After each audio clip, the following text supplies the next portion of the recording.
El rezago escolar en México, es un tema del que llevamos hablando décadas. Es como una deuda que venimos arrastrando. Pero, ¿y si les dijera que la manera en que hemos visto el problema es parte del problema? Hoy vamos a darle la vuelta a la tortilla y a explorar un cambio de perspectiva total. Uno que nos obliga a repensar las bases de la educación en México.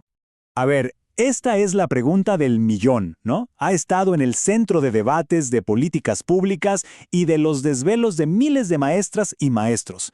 Pero, ¿y si la pregunta misma ya nos estuviera poniendo una trampa?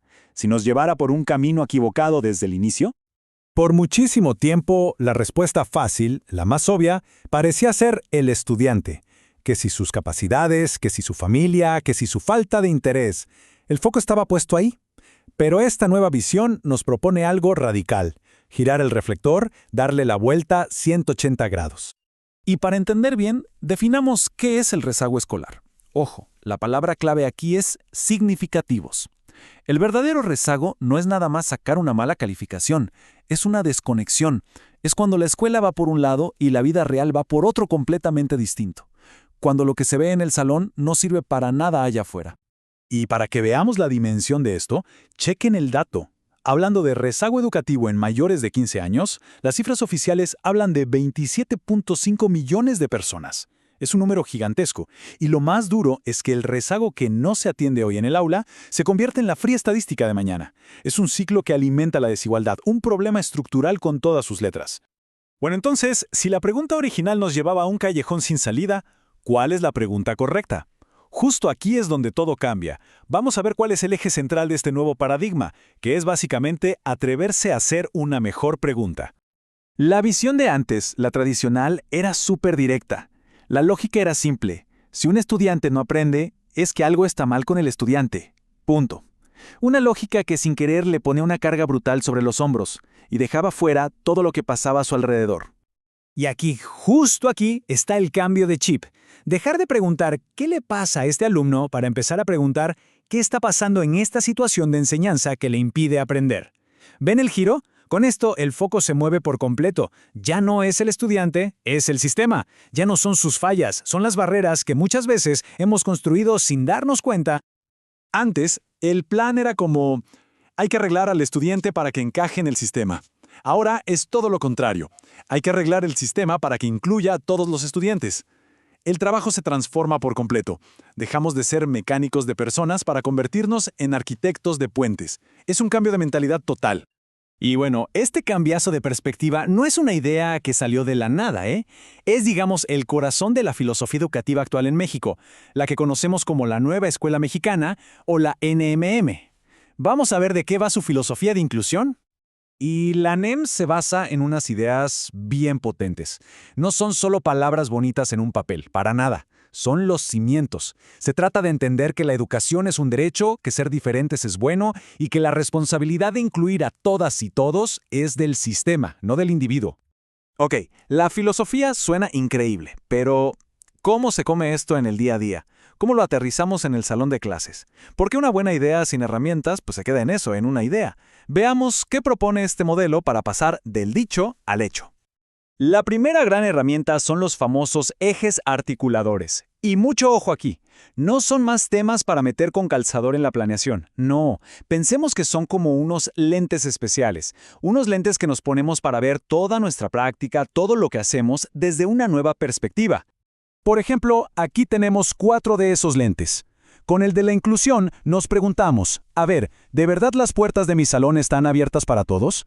Con el de interculturalidad crítica, cuestionamos qué voces y conocimientos estamos valorando. Con el de igualdad de género, analizamos cómo los estereotipos limitan a nuestras alumnas y alumnos. Y con el de vida saludable, recordamos algo básico: si no hay bienestar, no hay aprendizaje. Y para que esta visión funcione, se apoya en 3 pilares. 1. El trabajo por proyectos, para que aprender tenga que ver con la vida real. 2. La evaluación formativa, que ya no es un examen para juzgar, sino una brújula para guiar. Y 3. El aprendizaje social, porque está claro que aprendemos mejor juntas y juntos. Y miren, el cambio en la evaluación es brutal. Pasamos de la evaluación que pone etiquetas y crea filas a una que acompaña y dialoga. Aquí, equivocarse ya no es un fracaso, al contrario, el error se vuelve una pista, una pieza de información súper valiosa para que los docentes sepan cómo ajustar el rumbo y ayudar mejor. Pero esperen, que la cosa se pone más compleja. Para entender de verdad estas barreras, necesitamos una herramienta más. Porque las barreras no vienen solitas, en fila india, no que va. Se cruzan, se enredan, se potencian unas a otras. Hablemos de la mirada interseccional. Interseccionalidad suena a palabra rara, pero la idea es bastante simple. Las desventajas no solo se suman, se multiplican. No es lo mismo ser niña que ser una niña indígena, que ser una niña indígena que vive en una comunidad rural. Cada cruce, cada intersección crea una experiencia única y mucho más difícil. Miren estos ejemplos. Para una niña indígena de una zona rural, las barreras de género, etnia y lugar de origen se juntan y crean un muro casi imposible de escalar. O para un chavo migrante que vive en la pobreza, la inestabilidad y tener que trabajar forman un obstáculo compuesto. La interseccionalidad al final le pone cara y nombre a la estadística fría del rezago. Vamos a ponerle un nombre, Ixchel. Imaginen a Ixchel, una niña indígena en una escuela de la ciudad. Para ella las barreras chocan. El plan de estudios no reconoce su cultura. ¡Pum! Barrera intercultural. Se siente sola y diferente. ¡Pum! Barrera de inclusión. Y en el recreo los juegos refuerzan estereotipos. ¡Pum! Barrera de género. ¿Ven? No podemos atender solo una cosa. Para ayudarla de verdad hay que ver todo junto. Después de ver todo esto, queda algo clarísimo, ¿no? Enfrentar un reto así de complejo no es trabajo de una sola persona. Esto no lo va a resolver una maestra heroína o un director superestrella. No. Queda claro que derribar estas barreras es chamba de todos, de toda la comunidad escolar. Y la propuesta no es trabajar más, sino trabajar diferente.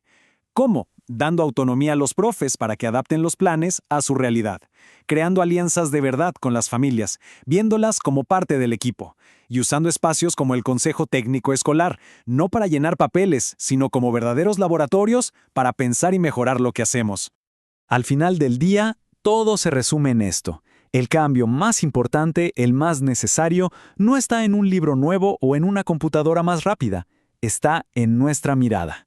Porque, como dice esta frase, la transformación del sistema educativo no es solo una cuestión de método, sino de perspectiva. Y así cerramos el círculo. Pero ahora con una nueva pregunta, una más retadora. ¿Y si lográramos que la escuela fuera ese lugar donde, de verdad, nadie se quede atrás? Este nuevo paradigma nos da un mapa, sí, un punto de partida. Pero construir ese camino lo tenemos que construir entre todos. Y todo empieza con algo tan simple y tan poderoso como atreverse a hacer una pregunta diferente.